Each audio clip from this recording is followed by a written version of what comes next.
अस्सलाम वालेकुम व्यूवर्स, कैसे हैं आप। उम्मीद है कि सब खैरियत से होंगे।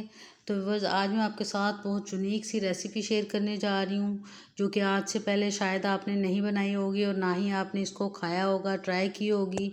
और इस रेसिपी को व्यूवर्स हम झटपट और आसानी के साथ बना सकते हैं। जायके में बिल्कुल यूनिक और लाजवाब सी रेसिपी है। तो चलिए व्यूवर्स, अपनी आज की ज़बरदस्त सी रेसिपी को बनाना शुरू करते हैं। बिस्मिल्लाहिर्रहमानिर्रहीम। तो इसके लिए ये सबसे पहले मैंने टाइगर बिस्किट्स ले लिए हैं। आप चाहें तो कोई से भी बिस्किट ले सकते हैं, सिर्फ वो क्रीम वाले बिस्किट नहीं होने चाहिए। तो इस तरह के आप सुपर ले सकते हैं, ये वाले ले सकते हैं, कैंडी बिस्किट, किसी भी बिस्किट के साथ आप इस रेसिपी को बना सकते हैं। तो सबसे पहले वो जिनको मैंने खोल लिया है, ये आपके सामने इनकी क्वांटिटी इतने से मैंने बिस्किट्स ले लिए हैं। और अब दूसरी तरफ बस एक प्याले के अंदर हाफ़ कप मैंने ड्राई मिल्क पाउडर ले लिया और इसको इस कप अपने प्याले के अंदर डाल रही हूँ ताकि इसको हम अच्छी तरह से पहले मिक्स कर लें। और अब इसके अंदर वो ये आधा कप दूध आहिस्ता आहिस्ता हम शामिल करेंगे और इसको अच्छा सा मिक्स कर लेंगे, ताकि जब हम इसको आगे चल के अपनी रेसिपी में यूज़ करें तो फिर ये एक जगह पे इकट्ठा ना हो जाए दूध हमारा। तो इसलिए मज़ीद थोड़ा सा दूध और थोड़ा सा खुश्क दूध और दूसरा दूध दोनों मिक्स करके थोड़ा सा और इसमें इस बैटर को थोड़ा बढ़ा लेंगे। और इस तरह इस बीटर की मदद से इसको अच्छा सा मैं फेंट लूँगी ताकि इसमें कोई लम्स, कोई गुठली ना रहे। और इसको तैयार करने के बाद अब एक साइड पे रख लेंगे और अपना अगला प्रोसेस स्टार्ट करेंगे। और इस रेसिपी को बनाने के लिए वह सबसे पहले ये आधा कप चीनी मैं अपने पैन के अंदर डाल रही हूँ, क्योंकि बिस्किट भी काफ़ी मीठे हैं और जो हमने इसके अंदर दूध और दूसरा दूध यूज़ किया उसमें भी मिठास होती है, तो इसलिए चीनी थोड़ी कम यूज़ करेंगे। आधा कप पानी और 2 सब्ज़ इलायचियों के साथ बस इसको चीनी को अच्छा सा हम हल कर लेंगे। और जो ही चीनी अच्छे से हल हो गई है तो अब बस इसके अंदर ये सारे बिस्किट्स डाल दूँगी मैं। और बिस्किट्स को डालने के बाद भी धीमी आंच, बिल्कुल हल्की आंच के ऊपर ये सारी रेसिपी हमने बनानी है। तो इसको हल्की आंच चूल्हे की कर लेंगे और थोड़ा सा बस इस तरह हिलाएंगे कि ये अच्छी तरह से बिस्किट जो है अंदर हल हो जाएंगे। और ये देख रहे हैं आपके पता भी नहीं चलेगा और मिनटों में ये घुल गए हैं। और इसको बस थोड़ा सा इस तरह हमने इसका घोल सा तैयार कर लेना। और अब इसके अंदर हम वो जो अभी हमने दूध और दूसरे दूध का बैटर तैयार किया उसको इसके अंदर डालेंगे। और चूल्हे की आंच बिल्कुल कम रखनी है, वरना ये फटाफट से इकट्ठा हो जाएगा तो फिर हमारा ये जो रेसिपी है वो अच्छी नहीं बनेगी। तो अब बस चूल्हे की मैं थोड़ी देर के लिए चूल्हे को बंद कर दूँगी और इस दूध के बैटर के अंदर इसको अच्छी तरह से मिक्स कर लेंगे। जितना अच्छा हम इसको मिक्स करेंगे उतना ही ज़बरदस्त सी और टेस्टी सी ये रेसिपी एंड में हमारी तैयार होगी। तो अब आप देख रहे हैं चूल्हे की फ्लेम को मैंने बंद कर लिया और थोड़ी देर के लिए इसको अच्छा सा मिक्स कर लिया। आप देख रहे हैं कि कितना ज़बरदस्त सा कलर हो गया है। और अब चूल्हे की फ्लेम को थोड़ा सा मैंने ऑन कर लिया। बिल्कुल हल्की आंच के ऊपर इसको हम तैयार करेंगे, क्योंकि ये फटाफट से गाढ़ा होना शुरू हो जाता है। और अब आप देख रहे हैं कि हलवे की शेप अख्तियार कर रहे हैं ये हमारे बिस्किट्स और दूध, और इसके अंदर कुछ भी ऐड नहीं किया था। और मज़ीद इसके अंदर 2-3 टेबलस्पून मैंने घी ऐड किया है। ऑयल बिल्कुल यूज़ नहीं करेंगे, घी यूज़ करेंगे इसके अंदर हम। और अब आप देख रहे हैं कि अच्छी तरह से पैंदा छोड़ना शुरू कर दिया हमारे इस पेस्ट ने। तो बस इसको मज़ीद 2-3 मिनट के लिए मैं पकाऊंगी। और दूसरी तरफ बस मैंने ऑयलिंग कर ली है अपने पैन की, जिसके अंदर हम इसको जमाएंगे। फटाफट से जम जाता है, इसलिए गर्मा गर्म को जल्दी जल्दी हम इस तरह से प्रेस करके सेट कर लेंगे।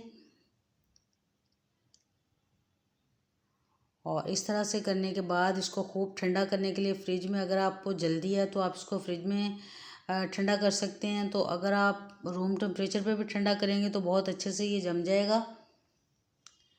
तो अब इसको मैं अपनी प्लेट के अंदर निकाल रही हूँ। नीचे से ऑयलिंग की हुई है। बहुत आसानी के साथ ही हमारी डिज़र्ट जो हमने तैयार किया है निकल गया है। इसको थोड़ी बड़ी प्लेट में डाल लेती हूँ ताकि कटिंग करते वक्त हम आसानी के साथ काट सकेंगे।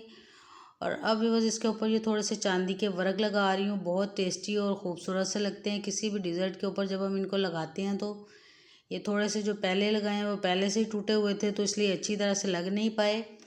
और अब इसके ऊपर जो थोड़े से बादाम क्रश किए हुए मैं लगा रही हूँ। बहुत टेस्टी लगते हैं। अगर आप इसकी चाहे पिस्ता गार्निश करना चाहें, काजू, कुछ भी आप अपने टेस्ट के हिसाब से गार्निश करना चाहें तो आप कर सकते हैं। तो अब थोड़ी सी इसकी कटिंग कर लूँगी। अभी ये बहुत ज़्यादा ठंडा नहीं हुआ, काफ़ी सॉफ्ट है, लेकिन थोड़े एहतियात के साथ मैं इसको काट लूँगी।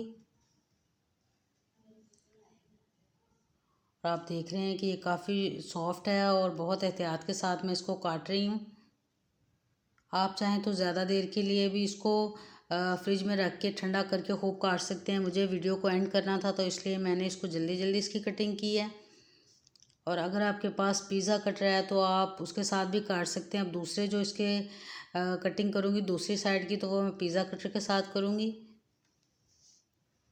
आप देख रहे हैं कि अच्छी सी कटिंग होगी, और पिज़्ज़ा कटिंग के साथ ये देख रहे हैं आप कि उससे भी ज़्यादा आसानी के साथ हम इसको काट सकते हैं।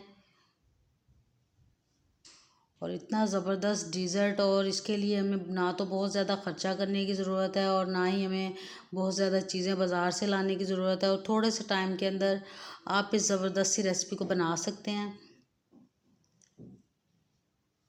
और ये देख रहे हैं कि अच्छे से इस पिज़्ज़ा कटर की मदद से बहुत आसानी के साथ ये नरम नरम जो हमारी बर्फ़ी सी तैयार हुई है वो अच्छी तरह से कट गई है। और अब मैं आपको निकाल के भी दिखाती हूँ कि कितनी ज़बरदस्त तैयार हुई है ये बिस्किट का ये डिज़र्ट।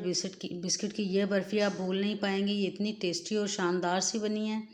और अब इसी तरह ये दूसरी टुकड़ी भी मैं निकाल रही हूँ, और अब इसको दूसरी प्लेट में हम डिश आउट करेंगे। आप देख रहे हैं कितनी ज़बरदस्त इसकी कटिंग हुई है पिज़्ज़ा कटर के साथ। और अब इसको मज़ीद दूसरी प्लेट में मैं डाल रही हूँ ताकि अच्छी तरह से ये नज़र आ सके कि कितनी टेस्टी और मज़ेदार सी हमारी ये डिज़र्ट और बर्फ़ी तैयार हुई है। आप इसको कोई सा भी नाम दे सकते हैं, लेकिन ये अगर आपको मीठे की क्रेविंग होती है, कुछ ना कुछ ज़रूर आपको मीठा चाहिए होता है खाने के बाद, तो आप इस ज़बरदस्त सी रेसिपी को झटपट और मिनटों में रोज़ इंजॉय कर सकते हैं इस टेस्टी सी रेसिपी को। और देखते ही ये मिनटों में तैयार हो जाती है, और आप इसको जितना मर्ज़ी खा लें आपका दिल नहीं भरेगा। ये इतनी टेस्टी और लाजवाब सी रेसिपी है, और देखने में भी आप देख रहे हैं कि कितनी ज़्यादा यमी और टेस्टी लग रही है। तो आप व्यूअर्स इस ज़बरदस्त सी रेसिपी को एक दफ़ा कम अज़ कम मेरे कहने पे ज़रूर ट्राई करिएगा। बहुत टेस्टी और शानदार सी रेसिपी है। उम्मीद है कि आप जब इसको ट्राई करेंगे तो आप इसके दीवाने हो जाएंगे, आप भूल नहीं पाएंगे ज़बरदस्त सी रेसिपी को। उम्मीद है कि आपको बहुत अच्छी लगी होगी, बहुत पसंद आई होगी। तो व्यूअर्स वीडियो अच्छी लगे तो ज़रूर वीडियो को लाइक कर दीजिए। चैनल पर नए हैं तो आपसे मेरी रिक्वेस्ट है कि ज़रूर सब्सक्राइब कर लीजिए, ताकि इसी तरह की इजी रेसिपीज़ आपके लिए लेके आ सकूं। तो फिर मिलेंगे व्यूअर्स इंशाल्लाह ताला बहुत जल्द, तब तक के लिए अल्लाह हाफिज़।